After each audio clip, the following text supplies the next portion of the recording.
Қайырлы күн баршаңызға. Бүгін сіздерге өзбек халқының сорпасы машхурда деп аталатын дәмді астың рецептімен бөлісетін боламын. Бұл сорпа өте тойымды, әрі пайдалы болып шығады, дәмді болады. Сіздерге ұнайды деп ойлаймыз.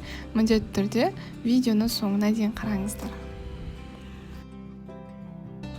Машхурданы дайындау үшін ең алдымен бізге қажет басты ингредиент бұл маш. Маш үрмек бұршақ тәрізді болып келеді. Осындай жасыл түсті жарма және де күріш қажет. Барлық көкөністерді біз кубиктап турап қоямыз. Картоп, сарымсақ, тәтті бұрыш, ет, сәбіз және де пияз.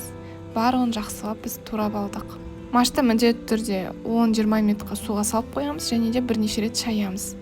Қазанды жақсылап қыздырамыз, сұйық май құямыз, етімізді шамамен 5 минуттай қуырамыз.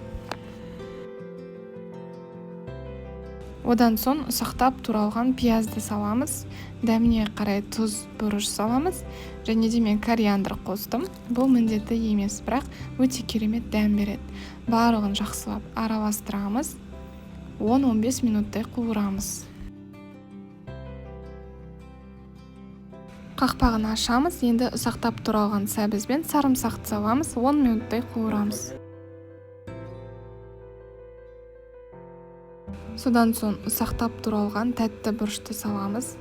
Оны шамамен 5 минуттай қуырса жеткілікті. Бізде барлық көкөністер жаңағы салған қуырылды. Енді бұларды кішкене шетке қарай ысырамыз. Енді шетіне томат пастасын салып, шетінде қуырып аламыз алдымен томат пастасын. Сол кезде дәмді болады. Ал егер томат пасын бірден салып су құйса, онда дәмі шықпай қалуы мүмкін. Осылай шамамен 5 минуттай қуырамыз, кішкене қызаруы керек. 5 минут қуырылған соң барлығын жақсылап араластырамыз. Тағы да бірнеше минуттай қуырамыз, шамамен 3-4 минуттай. Содан соң салқын су құямыз. Салқын су дегенде фильтрден өткізілген бөлме температурасындағы су. Бізге қанша мөлшерде жаңағы көлемде су керек, сонша құямыз. Мен шамамен 2 литрде құйдым. Қақпағын жауып, міндетті түрде қайнатамыз. Біздің сорпамыз қайнаған кезде дәмін қараймыз, тұз бұрышын қараймыз.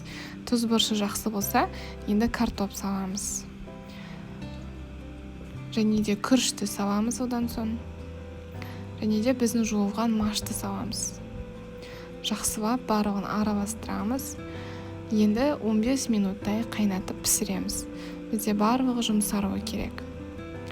Біздің сорпамыз дайын болды, өте тойымды, дәмді болып шығады. Сіздерге рецепт ұнайды деген ойдамыз. Міндетті түрде дайындап көріңіздер. Егер мұндай сорпаны әлі дайындап көрмеген болсаңыздар, міндетті түрде осы рецептпен жасап көруге кеңес беремін. Ештеріңізді қуантыңыздар. Видеоны соңына дейін қараған болсаңыздар, лайк қойып, комментарий жазып қойыңыздар. Каналға тіркелуді ұмытпаңыз. Сіздермен болған Гүлжанат.